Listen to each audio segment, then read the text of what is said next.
ಮಂಜುನಾಗೆ ಸಂಪಾದಕತ್ವದಲ್ಲಿ ಜಿಎನ್ಎಸ್ news ಸಾಗರ ಆಚೆ ಈಚೆ ಗುರುವಾರದ news ಅಪ್ಡೇಟ್ಗೆ ತಮಗೆ ಸ್ವಾಗತ. ಮುಖ್ಯಾಂಶಗಳು: ಬಿಎಸ್ವೈ ಮತ್ತು ಬಿವೈ ವಿಜಯೇಂದ್ರ ಅವರನ್ನು ಟೀಕಿಸುತ್ತಿರುವ ಯತ್ನಾಳ್ ಮತ್ತು ತಂಡವನ್ನು ಉಚ್ಚಾಟಿಸಿ 5ನೇ ವಾರ್ಡ್ ರಸ್ತೆ ಅಭಿವೃದ್ಧಿಗೆ ಶಾಸಕರಿಂದ ಚಾಲನೆ. ಕುಕ್ವಾಡದಾಂಬ ದೇವಸ್ಥಾನದಲ್ಲಿ ಕಾರ್ತಿಕ ದೀಪೋತ್ಸವ. ಈಗ ಸುದ್ದಿಯ ವಿವರ. ಬಸವನಗೌಡ ಪಾಟೀಲ್ ಯತ್ನಾಳ್ ಕ್ರಾಂತಿಯೋಗಿ ಬಸವಣ್ಣ ಬಗ್ಗೆ ನೀಡಿರುವ ಹೇಳಿಕೆ ಖಂಡನೀಯವಾದದ್ದು. ಬಸವಣ್ಣನವರನ್ನು ಟೀಕಿಸುವ ನೆಪದಲ್ಲಿ ಬಿಜೆಪಿಯವರು ಹೊಳಗೆ ಬಿದ್ದು ಸಾಯುತ್ತಾರೆ ಎಂದಿರುವ ಬಸವನಗೌಡ ಪಾಟೀಲ್ ಯತ್ನಾಳ್ ಮತ್ತು ಸಂಗಡಿಗರು ರಾಜಕೀಯವಾಗಿ ಹೊಳಗೆ ಬಿದ್ದು ಅಸ್ತಿತ್ವ ಕಳೆದುಕೊಳ್ಳುವ ಸ್ಥಿತಿ ಸದ್ಯದಲ್ಲಿ ಬರಲಿದೆ ಎಂದು ತಾಲೂಕು ಪಂಚಾಯಿತಿ ಮಾಜಿ ಅಧ್ಯಕ್ಷ ಮಲ್ಲಿಕಾರ್ಜುನ್ ಹಕ್ರೆ ತಿಳಿಸಿದರು. ಗುರುವಾರ ಸುದ್ದಿಗೋಷ್ಠಿಯಲ್ಲಿ ಮಾತನಾಡಿದ ಅವರು, ಆತ್ಮೀಯ ಮಾಧ್ಯಮ ಮಿತ್ರರೇ, ರಾಜ್ಯದಲ್ಲಿ ಇತ್ತೀಚೆಗೆ ಕೆಲವು ರಾಜಕೀಯ ಬೆಳವಣಿಗೆಗಳನ್ನ ನೋಡ್ತಾ ಇದ್ವಿ. ಅದರಲ್ಲೂ ಯತ್ನಾಳ್ ಅವರು ಬಸವಣ್ಣನ ವಿಷಯದಲ್ಲಿ ಮಾತಾಡಿರ್ತಕ್ಕಂಥದ್ದು, ಬಸವಣ್ಣ ಹೊಳೆಗೆ ಹಾರಿ ಬಿದ್ದು ಸತ್ತೋದ್ರು ಅಂತ ಹೇಳಿ ಆ ಬಿಂಬಿಸೋದಕ್ಕೆ ಮಾತಾಡಿರೋ ಅಂಥದ್ದು ಏನಿದೆ, ಬಸವಣ್ಣನ ಎಲ್ಲ ಜಾತಿ ವರ್ಗ ಧರ್ಮದ ಜನ ಒಪ್ತಾರೆ. ಎಲ್ಲ ಜಾತಿ ವರ್ಗದವರು 115 ಸಮುದಾಯಗಳು ಬಸವಣ್ಣನ ವಿಚಾರಧಾರೆಗಳಿಗೆ ಒಪ್ಪಿ ಅವತ್ತು ಲಿಂಗಾಯತ ದೀಕ್ಷೆಯನ್ನ ಪಡೆದ್ರು, ಲಿಂಗಧಾರಣೆಯನ್ನ ಮಾಡಿದ್ರು. ಇವತ್ತು ಸಹಿತ ಆ ಸಮುದಾಯಗಳು ಲಿಂಗಧಾರಣೆಯನ್ನ ಮಾಡಿಕೊಂಡು 102 ಲಿಂಗಾಯತ ಉಪಪಂಗಡಗಳಾಗಿ ಲಿಂಗಾಯತರಾಗಿ ಕಂಡಿದ್ದನ್ನು ಕಾಣ್ತಿದ್ವಿ. ಎಲ್ಲ ಸಮುದಾಯಗಳು ಸಹಿತ ಲಿಂಗಾಯತರ ಆಚರಣೆಯನ್ನ, ಬಸವಣ್ಣನ ವಿಚಾರಧಾರೆಗಳನ್ನ ಒಪ್ಕೊಂಡ್ರು. ಆದ್ರೆ ಇವರು ಬಸವಣ್ಣ ಅಲ್ಲಿ ತಪಸ್ ಮಾಡಿದ್ರು ಕೂಡಲ ಸಂಗಮದಲ್ಲಿ, ಆಮೇಲೆ ಅಲ್ಲಿ ಐಕ್ಯರಾದ್ರು ಅಂತ ಹೇಳಿ ನಾವೆಲ್ಲ ತಿಳ್ಕೊಂಡಿರೋ ಅಂಥದ್ದು. ಆದ್ರೆ ಇವರು ಇಲ್ಲ, ಬಸವಣ್ಣ ಏನು ಹೊಳೆಗೆ ಬಿದ್ದು ಅನಿವಾರ್ಯವಾಗಿ ಸಾಯೋ ಅಂಥದ್ದು ಬಂತು, ಸಾಯೋ ಅಂತ ಪರಿಸ್ಥಿತಿ ತಂದ್ರು. ಬಿಜೆಪಿಲಿ ಇರ್ತಕ್ಕಂಥ ಏನು ಪ್ರಮುಖರು ಏನಿದ್ದಾರೆ ಅವ್ರಿಗೂ ಈ ರೀತಿಯ ಪರಿಸ್ಥಿತಿ, ಬಸವಣ್ಣನ ಸ್ಥಿತಿ ಬಂದ್ಬಿಡುತ್ತೆ, ಹೊಳೆ ಹಾರ ಪರಿಸ್ಥಿತಿ ಅನ್ನೋ ಮಾತನ್ನು ಹೇಳಿದ್ದಾರೆ. ಆದ್ರೆ ವಾಸ್ತವದಲ್ಲಿ ಆ ಹೊಳೆ ಹಾರುವ ಪರಿಸ್ಥಿತಿ ರಾಜಕಾರಣದಲ್ಲಿ ರಾಜಕೀಯವಾಗಿ ಹೊಳೆಗೆ ಹಾರುವ ಪರಿಸ್ಥಿತಿ ಬಂದಿರೋದು ಅವ್ರ ಜೊತೆಗಿದಾರಲ್ಲ, ಕುಮಾರ್ ಬಂಗಾರಪ್ಪನವರು, ಏನು ನಮ್ಮ ಹರೀಶ್ ಅವರು, ಬಿ.ಪಿ. ಹರೀಶ್ ಅವರು, ಸಿದ್ದೇಶ್ ಅವರು, ಜಾರಕಿಹೊಳಿ ಅವರು, ಅವರಿಗೆ ಯತ್ನಾಳ್ ಅವರು ಹೊಳೆಗೆ ಹಾರುವ ಪರಿಸ್ಥಿತಿಯನ್ನು, ರಾಜಕೀಯವಾಗಿ ಆತ್ಮಹತ್ಯೆ ಮಾಡ್ಕೊಳ್ಳೋ ಪರಿಸ್ಥಿತಿನ ಯತ್ನಾಳ್ ಅವರು ತರ್ತಾ ಇದ್ದಾರೆ ಅನ್ನೋ ಮಾತನ್ನ ಈ ಸಂದರ್ಭದಲ್ಲಿ ಹೇಳ್ತಾನೆ. ಶಿಸ್ತನ್ನ ಉಲ್ಲಂಘಿಸಿರ್ತಕ್ಕಂಥವ್ರಿಗೆ ಇವತ್ತು ಬಹಿರಂಗವಾಗಿ, ಏನು ಎಷ್ಟೇ ದೊಡ್ಡ ವ್ಯಕ್ತಿ ಆಗಿರ್ಬೋದು, ಬಹಿರಂಗವಾಗಿ ಇವತ್ತೇನು ಟೀಕಾ ಮಾಡ್ಕೊಂಡು ಯಡಿಯೂರಪ್ಪನವ್ರನ್ನ, ರಾಜ್ಯಾಧ್ಯಕ್ಷರನ್ನ ಟೀಕೆ ಮಾಡ್ಕೊಂಡು ಇವತ್ತೇನು ಹೊರಟಿದ್ದಾರೆ, ಅವ್ರ ಮೇಲೆ ತಕ್ಷಣದಲ್ಲಿ ಶಿಸ್ತು ಕ್ರಮನ ತಗೊಳ್ಬೇಕು ಅಂತ ಹೇಳಿ ನಾವು ಕೂಡ ಒತ್ತಾಯಿಸ್ತೇವೆ. ಜೊತೆಗೆ ಪಕ್ಷದ ಚೌಕಟ್ಟಿನೊಳಗೆ ಇಲ್ಲದೆ ಇರೋ ವ್ಯಕ್ತಿಗಳು ಕಳೆದ ಶಾಸಕರಾದ ಅವಧಿ ಮತ್ತು ಶಾಸಕರ ಈ 2 ವರ್ಷದಲ್ಲಿ ಚೌಕಟ್ಟೊಳಗೆ ಇಲ್ದೇನೆ ಮೆಂಬರ್ಶಿಪ್ ಸಹಿತ ಮಾಡೋದಕ್ಕೆ ಸಾಧ್ಯ ಆಗ್ಲಿಲ್ಲ. ಸೊರಬ ತಾಲೂಕಲ್ಲಿ ಮೆಂಬರ್ಶಿಪ್ ಇಡೀ ಜಿಲ್ಲೆಯಲ್ಲಿ ಅತ್ಯಂತ ಹಿನ್ನಡೆಯಲ್ಲಿದೆ ಅಂದ್ರೆ ಸೊರಬ ಕ್ಷೇತ್ರ. ಕಾರಣ ಏನು? ಯಾಕಾಗಿ? ನಿಮ್ಮ ವೈಫಲ್ಯ. ನಿಮಗೆ ಪಾರ್ಟಿ ಸಂಘಟನೆ ಬೇಡ. ಹಾಗಾಗಿ ತಕ್ಷಣದಲ್ಲಿ ಹೈಕಮಾಂಡ್ ಇವ್ರ ಮೇಲೆ ಕ್ರಮ ತಗೋಬೇಕು.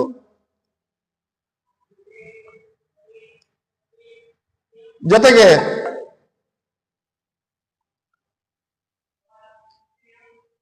ಇವತ್ತು ಏನು ಯತ್ನಾಳ್ ಅವರ ಜೊತೆಗೆ ಹೋದಂತವ್ರ ಜೊತೆಗೆ ಏನು ಇವತ್ತು ಆಂತರಿಕವಾಗಿ ಹೊರಗಡೆ ಏನು ಮಾತಾಡ್ತಾ ಇದ್ದಾರೆ, ಅವ್ರಿಗೆ ಕಡಿವಾಣ ಹಾಕೋದ್ರ ಜೊತೆಗೆ ಅವ್ರನ್ನ ಪಾರ್ಟಿಯಿಂದ ಹೊರಗೆ ಹಾಕ್ತಕ್ಕಂಥ ಕೆಲಸ ಆಗ್ಬೇಕು ಅಂತ ಹೇಳಿ ಈ ಸಂದರ್ಭದಲ್ಲಿ ಒತ್ತಾಯಿಸ್ತೇನೆ. ಜೊತೆಗೆ ನಮ್ಮ ಸಾಗರದಲ್ಲಿ ರಾಜಶೇಖರ್ ಮತ್ತೆ ಮುಂದೆ ಮಾತಾಡೋರಿದ್ದಾರೆ. ಸಾಗರದಲ್ಲಿ ಹಿಂದೆಲ್ಲ ಶಾಸಕರ ಆಗ್ಬೇಕಾದ್ರೆ ಈ ಸರಾಯಿ ಬಗ್ಗೆ ಎಲ್ಲ ಮಾತಾಡಿದ್ವಿ. ಆದ್ರೆ ಇವತ್ತು ಹಳ್ಳಿಲಿ ಸರಾಯಿ ವ್ಯಾಪಾರ ಬಹಳ ಜೋರಾಗಿ ನಡೀತಿದೆ.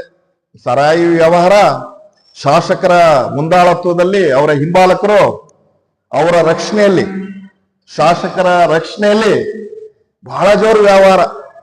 ಕನಿಷ್ಠ 4,000 ಬಾಕ್ಸ್ಗಳು ಹಳ್ಳಿ ಒಳಗಡೆ ಸಪ್ಲೈ ಕೊಡ್ತಾ ಇದ್ದಾರೆ.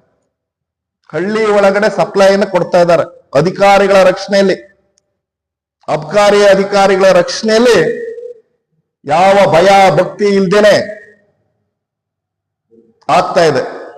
ಹೆಚ್ಚು ಕಡಿಮೆ ಒಂದು 15 ಲಕ್ಷ ರೂಪಾಯಿದ್ದು ವ್ಯವಹಾರ. ಅಂದ್ರೆ SR ರೇಟ್ ಹೊರತುಪಡಿಸಿ ಉಳಿದ ಲಾಭ 15 ಲಕ್ಷ ಪ್ರತಿ ತಿಂಗಳಿಗೆ. ಅದು ಯಾರ್ಯಾರು ಹಂಚಿಕೆ ಮಾಡ್ಕೊಳ್ತಿದ್ದಾರೆ, ಏನು ಅದಕ್ಕೆ ಶಾಸಕರಿಗೆ ಪಾಲು ಎಷ್ಟು ಹೋಗುತ್ತೆ ನಂಗೆ ಗೊತ್ತಿಲ್ಲ. ಬಟ್ ಆದ್ರೆ ಅವ್ರ ಹಿಂಬಾಲಕರು ಇದನ್ನ ಅತ್ಯಂತ ವ್ಯವಸ್ಥಿತವಾಗಿ, ಬಹಳ ಧೈರ್ಯವಾಗಿ ಅಬಕಾರಿಯವರ ರಕ್ಷಣೆಯಲ್ಲಿ ಪೊಲೀಸ್ನವರೆಲ್ಲ ಹಿಂದೆ ರೈಡ್ ಮಾಡ್ತಾ ಇದ್ರು, ಕೇಸ್ ಹಾಕಿಸ್ತಾ ಇದ್ರು. ಪೊಲೀಸ್ನವ್ರಿಗೆ ಸುಮ್ಮನೆ ಕೂತ್ ಬಿಟ್ಟಿದ್ದಾರೆ. ಅದ್ರ ವಿಷಯಕ್ಕೆ ನನಗೂ ಅದಕ್ಕೂ ಸಂಬಂಧ ಇಲ್ಲ ಅನ್ನೋ ರೀತಿಯಲ್ಲಿ ಪೊಲೀಸ್ನವ್ರು ಇದ್ದಾರೆ.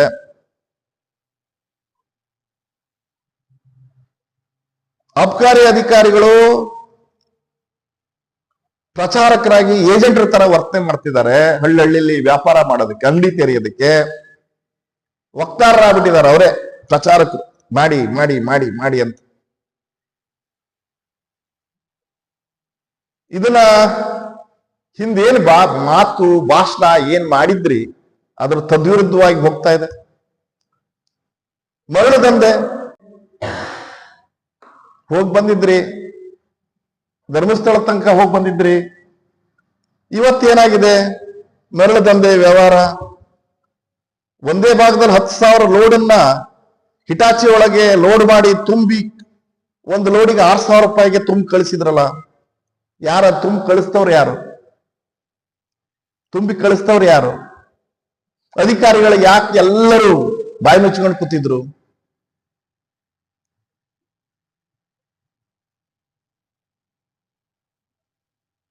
ಹೆಚ್ಚು ಕಡಿಮೆ ಒಂದು ಲಾರಿಗೆ 1.25 ಲಕ್ಷ ಮಾಮೂಲಿ ಫಿಕ್ಸ್ ಮಾಡಿದವ್ರು ಯಾರು? 1.25 ಲಕ್ಷ ಇಷ್ಟೇ ಅಂತ ಇದೆ. ತಹಸೀಲ್ದಾರರಿಗೆ ಎಷ್ಟು? ಸಾಗರ ಅಲ್ಲ, ಹೊಸನಗರ ತಹಸೀಲ್ದಾರರಿಗೆ ಇಷ್ಟು, ಹೊಸನಗರ ಸ್ಟೇಷನ್ಗೆ ಇಷ್ಟು, ಹೊಸನಗರ ಫಾರೆಸ್ಟ್ ಡಿಪಾರ್ಟ್ಮೆಂಟಿಗೆ ಇಷ್ಟು, ಸಾಗರದ ಸ್ಟೇಷನ್ಗೆ ಇಷ್ಟಿಷ್ಟು. ಅದಕ್ಕೆ ವಸೂಲಿ ಮಾಡೋದಕ್ಕೆ ಒಬ್ಬೊಬ್ಬ ಪೊಲೀಸು. ಬಹಳ ವ್ಯವಸ್ಥಿತವಾಗಿ ಮಾಡ್ತಾ ಇದ್ರಿ. ಇನ್ನೂ ಬಹಳ ಆಶ್ಚರ್ಯ ಅಂದ್ರೆ,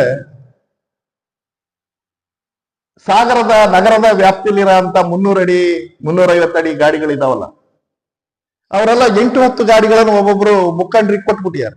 2 ಸ್ಟೇಷನ್ ನಾವು ನೋಡ್ಕೊಳ್ತೀವಿ, 60,000 ರೂಪಾಯಿ ನಮ್ಮ ಅಕೌಂಟಿಗೆ ಹಾಕಿ ಅಂತ. 60,000 ರೂಪಾಯಿ ನಮ್ಮ ಅಕೌಂಟಿಗೆ ಹಾಕ್ಬಿಟ್ರಿ 2 ಸ್ಟೇಷನ್ ನಾವೇ ನೋಡ್ಕೊಳ್ತೀವಿ, ಹೇಳಿ ಮಾಡಿ ನಿಮ್ಮನ್ನ ಗಾಡಿ ಹಿಡಿದಿದ್ದಂಗೆ ನೋಡ್ಕೊಳ್ತೀವಿ ಅಂತ.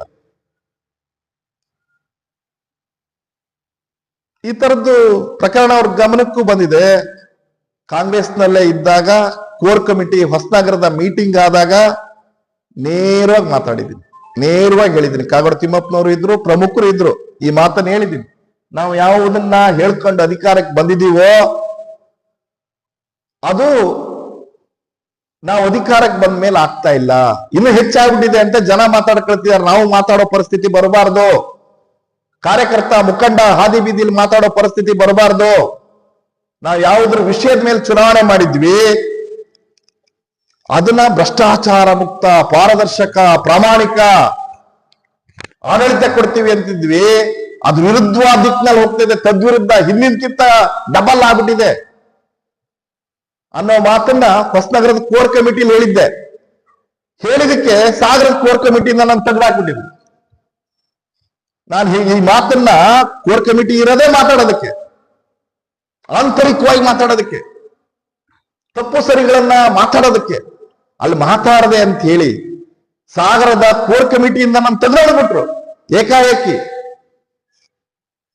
ಇದು ನಿಮಗೆ ತಪ್ಪುಗಳನ್ನ ಆಂತರಿಕವಾಗಿ ಹೇಳೋರು ನಾನು ಇಟ್ಕೊಳ್ದೇನೆ ಮಾಡಿದ್ದೇ ಸರಿ, ಹೌದಣ್ಣ ಸರಿ ಅಣ್ಣ, ಹೌದಣ್ಣ ಸರಿ ಅಣ್ಣ ಅನ್ನೋನ್ನ ಹೇಳೋರ್ನ ಇಟ್ಕೊಂಡ್ರೆ ಒಳ್ಳೆ ಆಡಳಿತ ಕೊಡೋದಕ್ಕೆ ಸಾಧ್ಯನಾ? ಸುಧಾರಣೆ ಮಾಡೋದಕ್ಕೆ ಸಾಧ್ಯನಾ? ಒಂದ್ ಇಲಾಖೆ ಆದ್ರೂ ನೀವು ಕಳೆದ 1.5 ವರ್ಷದಿಂದ 3ನೇ ಅವಧಿ ಶಾಸಕರು ಒಂದ್ ಇಲಾಖೆ ಅರ್ಥ ಮಾಡ್ಕೊಂಡಿದ್ರ ಹೋಗ್ಲಿ. ಜಿಲ್ಲಾ ಪಂಚಾಯಿತಿ ಮಾಜಿ ಸದಸ್ಯ ರಾಜಶೇಖರ್ ಗಾಳಿಪುರ ಮಾತನಾಡಿ, ಯಾಕಂತಂದ್ರೆ ಅವ್ರು ಬಹುಶಃ ಸೀನಿಯರ್ ರಾಜಕಾರಣಿ ಅಂತೇಳಿ ನಾವೆಲ್ಲ ಬಹಳ ಭಾರತೀಯ ಜನತಾ ಪಕ್ಷದಲ್ಲಿ ಬಹಳ ಗೌರವದಿಂದ ನಡೆಸ್ಕೊಳ್ತಕ್ಕಂಥ ರೀತಿ ಇತ್ತು. ಆದ್ರೆ ಇವತ್ತು ಅವರು ಮಾತನಾಡ್ತಕ್ಕಂಥ ಬಾಲಿಶವಾದ ಹೇಳಿಕೆಗಳನ್ನು ನೋಡಿದ್ರೆ ನಮ್ಗೆಲ್ಲರಿಗೂ ಕೂಡ ಆಶ್ಚರ್ಯ ಆಗುತ್ತೆ. ಎಲ್ಲೋ ಒಂದ್ ಕಡೆ ಇವರು ರಾಜಕೀಯ ನೆಲೆಗಟ್ಟನ್ನ ಕಳ್ಕೊಂಡು ಪುನಃ ಸ್ಥಾಪಿಸೋದಕ್ಕೆ ನಾವು ಮಾಡ್ತಾ ಇದಾರೆ ಅಂತಕ್ಕಂಥ ಭಾವನೆ ಮೊಟ್ಟ ಮೊದಲಿಗೆ ಕಾಣುತ್ತೆ. ಆದ್ರೆ ಇವತ್ತು ಅವ್ರ ಜೊತೆಗೆ ಇವತ್ತೇನೋ ಒಂದು ಟೀಮ್ ಮಾಡಿ ಇವತ್ತೇನು ವಕ್ಫ್ ವಿರುದ್ಧ ಹೋರಾಟ ಮಾಡ್ತೀವಿ ಅಂತ ಹೇಳಿ ಏನು ಹೊರಟಿದಾರಲ್ಲ, ಅವ್ರ ಜೊತೆಗಿದ್ದಾರೆ ಅಂದ್ರೆ ರಾಜಕೀಯವಾಗಿ ನಾವು ಮುಂದೆ ಅನಾಥರಾಗ್ತೀವಿ, ಅದನ್ನ ಭವಿಷ್ಯ ಕಟ್ಕಂತಕ್ಕಂತ ಒಂದೇ ಕಾರಣಕ್ಕಾಗಿ ಇವತ್ತು ಕುಮಾರ್ ಬಂಗಾರಪ್ಪನವರು ಇರ್ಬೋದು, BP ಹರೀಶ್ ಇರ್ಬೋದು, ಅರವಿಂದ್ ಲಿಂಬಾವಳಿ ಅವರು ಇರ್ಬೋದು, ಎಲ್ಲರೂ ಕೂಡ ಇವತ್ತು ಯಡಿಯೂರಪ್ಪನವರಿಂದ ಅವ್ರಿಗೆ ಆಗಿರ್ತಕ್ಕಂಥ ನಷ್ಟ ಏನು, ಹಿಂದಾಗ್ತಕ್ಕಂಥ ಚುನಾವಣೆಯಲ್ಲಿ ಅವರಿಗೆ GM ಸಿದ್ದೇಶ್ ಅವರಿಗೆ ಅವರ ಮನೆಯವರಿಗೆ MP ಚುನಾವಣೆಯಲ್ಲಿ ಸ್ಥಾನವನ್ನು ಕೊಟ್ರು. ಅರವಿಂದ್ ಲಿಂಬಾವಳಿ ಅವರಿಗೆ ಅವರ ಮನೆಯವರಿಗೆ ಸ್ಥಾನ ಶಾಸಕರಿಗೆ ಸ್ಪರ್ಧೆ ಮಾಡಕ್ಕೆ ಅವಕಾಶ ಕೊಟ್ರು.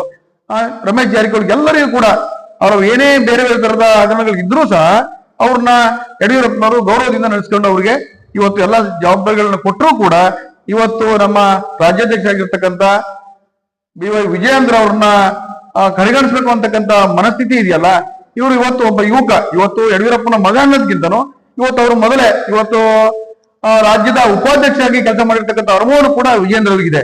ಆದ್ರೆ ಅದನ್ನೆಲ್ಲದನ್ನ ಬಿಟ್ಟು ಅವರು ಯುವಕರು ಏನು ಕೆಲಸ ಮಾಡೋದಿಲ್ಲ ಅಂತಕ್ಕಂಥ ಮನೋಧೋರಣೆಯನ್ನ ಇವರು ವೈಯಕ್ತಿಕವಾಗಿ ಹೊಂದಿರೋದಿದೆಯಲ್ಲ, ಇದು ಕೂಡ ನಾವು ಇದನ್ನ ಅಕ್ಷಮ, ಇದು ಅಪರಾಧ, ಇದು ನಾವು ಖಂಡಿತವಾಗಿ ಇದನ್ನ ನಾವು ಯಾವುದೇ ಕಾರಣಕ್ಕೂ ಈ ಏನು ಹೇಳಿಕೆಯನ್ನು ಕೊಟ್ಟು ಇವತ್ತೇನು ರಾಜ್ಯ ಸುತ್ತರಿತೀವಿ ಅಂತ ಹೇಳ್ತಿದಾರಲ್ಲ, ಇವ್ರು ನಾವು ಪಕ್ಷದಿಂದ ಉಚ್ಚಾಟನೆ ತತ್ಕ್ಷಣ ಮಾಡ್ಬೇಕಂತಕ್ಕಂಥ ಒತ್ತಾಯವನ್ನ ನಾವು ಮಾಡ್ತೇವೆ. ಅದರ ಜೊತೆಗೆ ಕುಮಾರ್ ಬಂಗಾರಪ್ಪನವರು ಇವತ್ತೇನು ಅವ್ರ ಜೊತೆ ಆ ಟೀಮ್ ಅಲ್ಲಿ ಹೋಗಿ ಇವತ್ತು ನಾವು ಕೆಲವು ಬೇರೆ ತರದ ಹೇಳಿಕೆಗಳನ್ನ ಕೊಡ್ತಾ ಇದ್ದಾರೆ. ಆದ್ರೆ ಅವ್ರು ಹಿಂದಿದ್ದಾಗ ಕೂಡ ಅವರ ಕುಟುಂಬದಲ್ಲೇ ಮೊದಲೇ SM ಕೃಷ್ಣವ್ರ ಜೊತೆಗೆ ಹೋದ್ರು, ಆನಂತರ ಇಲ್ಲಿ ಕಾಗೋಡು ತಿಮ್ಮಪ್ಪನವ್ರ ಜೊತೆಗೆ ಭಿನ್ನಾಭಿಪ್ರಾಯವನ್ನು ಕಟ್ಕೊಂಡ್ರು. ಈಗ ಪುನಃ ಇವತ್ತು ಯಡಿಯೂರಪ್ಪನ ಕುಟುಂಬ ಜೊತೆಗೆ ಭಿನ್ನಾಭಿಪ್ರಾಯವನ್ನು ಕಟ್ಕೊಂಡು ಅವ್ರು ಹೋದಲ್ಲೆಲ್ಲ ಕೂಡ ಅಲ್ಲಿ ಎಲ್ಲೂ ಕೂಡ ಅವರು ಒಮ್ಮತ ಇರದೆ ಅಲ್ಲಿ ಭಿನ್ನಾಭಿಪ್ರಾಯ ಮಾಡ್ತಕ್ಕಂಥದ್ದೇ ಅವರ ಉದ್ದೇಶದಿಂದ ಹಿಂದೆ ಶಾಸಕರಾದಾಗ ಅವ್ರು ನಮ್ಮನ್ನೆಲ್ಲ ನಡೆಸ್ಕೊಂಡ ರೀತಿ ನೋಡಿದ್ರೆ ಇಡೀ ಸೊರಬ ತಾಲೂಕಿನ ಜನ ನಮೋ ಬ್ರಿಗೇಡ್ ಅಂತ ಕರ್ಕೊಂಡು 3.5 ವರ್ಷ ಅವ್ರ ವಿರುದ್ಧವನ್ನ ಹೋರಾಟವನ್ನ ಮಾಡ್ತಕ್ಕಂಥ ಕೆಲಸವನ್ನ ಅವರೇ ಸನ್ನಿವೇಶ ತಂದುಕೊಟ್ರು. ಆದ್ರೆ ಯಾವ ಒಬ್ಬ ಸಾಮಾನ್ಯ ಕಾರ್ಯಕರ್ತನಿಗೂ ಗೌರವ ಇಲ್ಲ, ನಾನೇ ಸರ್ವಾಧಿಕಾರಿ ಅಂತಕ್ಕಂಥ ಮನೋಧಾರಣೆಯನ್ನ ಏನು ಇವತ್ತು ಕುಮಾರ್ ಬಂಗಾರಪ್ಪ ಹೊಂದಿದ್ದಾರೆ, ಅವರು ಅದರಿಂದ ವಿಚಲಿತರಾಗಿ ಅದು ಎಲ್ಲಾ ಕಾಲಕ್ಕೂ ಸರ್ವಕಾಲಕ್ಕೂ ಅದು ನಡೆಯೋದಿಲ್ಲ. ಆದ್ರೆ ಅವ್ರ ಅಧಿಕಾರ ಇದ್ದಾಗ ಅದು ನಡೀತು. ಇವತ್ತು ಅವರು ಮಾಜಿ ಶಾಸಕರಾಗಿರೋದ್ರಿಂದ ಅವ್ರು ಆ ತರದ ಒಂದಿಷ್ಟು ಏನು ನಾನು ಇಂಪೀರಿಯಾರಿಟಿ ಕಾಂಪ್ಲೆಕ್ಸ್ ಅನ್ನ ಹೊಂದಿದ ಸುಪೀರಿಯಾರಿಟಿ ಕಾಂಪ್ಲೆಕ್ಸ್ ಅನ್ನ ಹೊಂದಿದ್ರು, ಇವತ್ತು ಅದನ್ನ ಆ ಗೌರವ ಸಿಗದೆ ಇವತ್ತು ಅವರು ಕಡೆಗಣನೆಗೆ ಒಳಗಾಗಿದ್ದಾರೆ. ಆ ಕಾರಣಕ್ಕಾಗಿ ತನ್ನ ಅಸ್ತಿತ್ವವನ್ನ ಉಳಿಸ್ಕೋಬೇಕು ಅಂತಕ್ಕಂಥ ಕಾರಣಕ್ಕಾಗಿ ಅವ್ರು ಈ ತರದೆಲ್ಲ ಒಂದಿಷ್ಟು ಗುಂಪನ್ನ ಕಟ್ಕೊಂಡು ಆ ತರದ ಚಟುವಟಿಕೆಯನ್ನ ಮಾಡ್ತಿದ್ದಾರೆ. ಇವತ್ತು ಸೊರಬ ಅಭಿವೃದ್ಧಿ ಆಗಿದ್ದೇನಾದ್ರು ಇದ್ರೆ ಇವತ್ತು ಅದಕ್ಕೆ BS ಯಡಿಯೂರಪ್ಪನವರು ಮತ್ತೆ BY ರಾಘವೇಂದ್ರ ಅವರು ಸುಮಾರು 750 ಕೋಟಿಗಳಷ್ಟು ಅನುದಾನವನ್ನ ಆ ಸೊರಬ ತಾಲೂಕಿಗೆ ವಿಶೇಷ ಅನುದಾನ ಅಂತ ಹೇಳಿ 750 ಕೋಟಿ ಅನುದಾನ ಕೊಟ್ಟು ಬಹುಶಃ ಕಚವಿ ಮೊಗುರೇತ ನೀರಾವರಿ ಹಲವಾರು ಯೋಜನೆಗಳನ್ನ ಮಾಡಿರ್ತಕ್ಕಂಥದ್ದು ಕೂಡ ನಮ್ಮ ಕಣ್ಮುಂದಿದ್ದಾರೆ.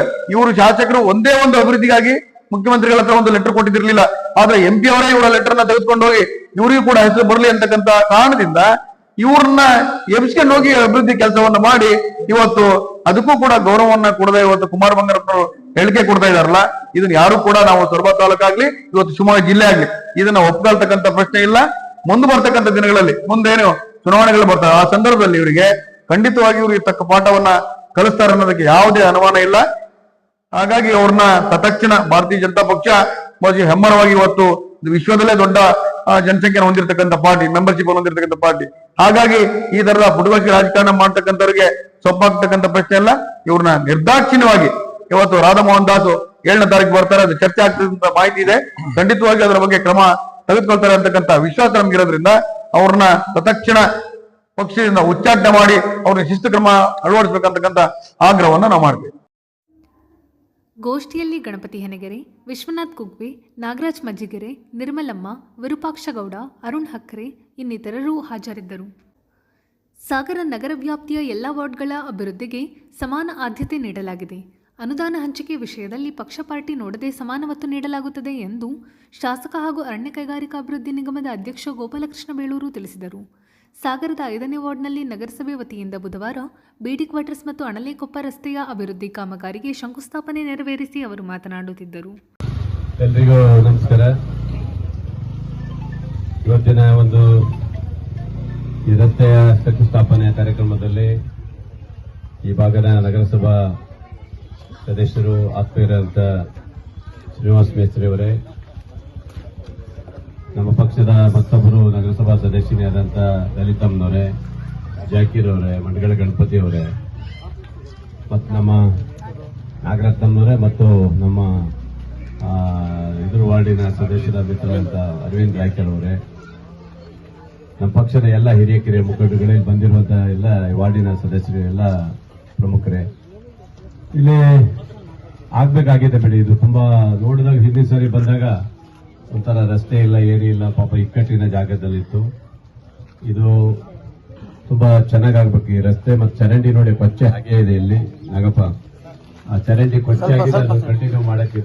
ವಾರ್ಡ್ ಸದಸ್ಯ ಶ್ರೀನಿವಾಸ್ ಮೇಸ್ತ್ರಿ ಮಾತನಾಡಿ, ನಗರತ್ವದಲ್ಲಿ ರಸ್ತೆಗಳು ಆಗ್ಬೇಕಾಗಿತ್ತು, ಅದು ಕೈ ಬಿಟ್ಟು ಅದು ಕೂಡ ಇವತ್ತು ಜನರಲ್ ಫಂಡ್ ಅಲ್ಲಿ ಇವತ್ತು ಶಾಸಕರು ಅವರೇ ಮೀಟಿಂಗ್ ಬಂದ ಸಂದರ್ಭದಲ್ಲಿ ನಾನು ಕೂಡ ಹೇಳಿದ್ದೆ. ಆ ಸಂದರ್ಭದಲ್ಲಿ ಬೇರೆ ವಾರ್ಡ್ಗಳಲ್ಲಿ ಆಗಿಲ್ಲ ಅಂತ ಸುಮಾರು ಚರ್ಚೆಗಳು ಇಲ್ಲ, ಆ ರೋಡ್ ತುಂಬಾನೇ ಇದಾಗಿದೆ, ಅಲ್ಲಿ ಮಾಡ್ಲೇಬೇಕಂತ ಶಾಸಕರು ಕೂಡ ಅವತ್ತು ಸಭೆಯಲ್ಲಿ ಹೇಳಿ ಇವತ್ತು ಜನರಲ್ ಫಂಡ್ ಅಲ್ಲಿ ದುಡ್ಡನ್ನು ಇಟ್ಟು ಟೆಂಡರ್ ಕರೆದಿ ಇವತ್ತು ಕೆಲಸ ಆಗುತ್ತೆ. ಹಾಗೆ ಸರ್, ಇದು ಇಲ್ಲಿ ಏನಾಗಿದ್ದಾರೆ ಬಿಡಿ ಕ್ವಾರ್ಟರ್ಸ್ ಅನ್ನೋದು ಸಮ್ಮೇರಿಯನ್ನ ಸೇರಿಸಬೇಕಾಗಿತ್ತು ಸರ್. ಸಮ್ಮಿಗೆ ಸೇರಿಲ್ಲ, ಇಲ್ಲಿ ಯಾವುದೇ ರೋಡ್ ಸಮ್ಮಿಗೆ ಸೇರಿಲ್ಲ. ಹಾಗಾದ್ರೆ ಸಮ್ಮಲ್ಲಾದ್ರೆ ಚರಂಡಿ ರಸ್ತೆ ಎಲ್ಲ ಅಭಿವೃದ್ಧಿ ಮಾಡಕ್ಕೆ ಅನುಕೂಲ ಆಗುತ್ತೆ. ಸಪರೇಟ್ ಗ್ರಾಂಟ್ ತಂದಿ ಅದೇನಂತ ಗೊತ್ತಾಗ್ತಿಲ್ಲ ಸರ್, ಇದು ಹಿಂದಿಂದ ಯಾಕೋ.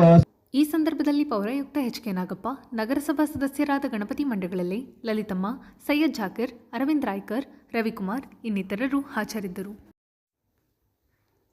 ಸಾಗರ ಕುಕ್ವಾಡದಾಂಬ ಮತ್ತು ಅಂಬಾಭವಾನಿ ದೇವಸ್ಥಾನದಲ್ಲಿ ಕಾರ್ತಿಕ ದೀಪೋತ್ಸವ ಅಂಗವಾಗಿ ವಿಶೇಷ ಕಾರ್ಯಕ್ರಮ ನಡೆಯಿತು. ತಾಲೂಕು ಜಂಗಮ ಮಹಿಳಾ ಸಮಾಜದ ನೇತೃತ್ವದಲ್ಲಿ ನಡೆದ ಕಾರ್ಯಕ್ರಮದಲ್ಲಿ ಭಜನೆ, ಶ್ರೀದೇವಿಗೆ ವಿಶೇಷ ಪೂಜೆ ನಡೆಸಲಾಯಿತು. ಈ ಸಂದರ್ಭದಲ್ಲಿ ಉಷಾ ಗಿರಿಧರ್, ಅರುಣ್ ಎಸ್ ಹಿರೇಮಠ, ದಾಕ್ಷಾಯಣಿ, ರೇಣುಕಮ್ಮ, ನಿರ್ಮಲಾ ನಟರಾಜ್ ಇನ್ನಿತರರು ಪಾಲ್ಗೊಂಡಿದ್ದರು. ಇದು ಗುರುವಾರದ ಸಮಗ್ರ ಸುದ್ದಿ. ನಿರಂತರ ಸುದ್ದಿಗಾಗಿ ನೋಡ್ತಾ ಇರಿ GNS ನ್ಯೂಸ್. ನಮಸ್ಕಾರ.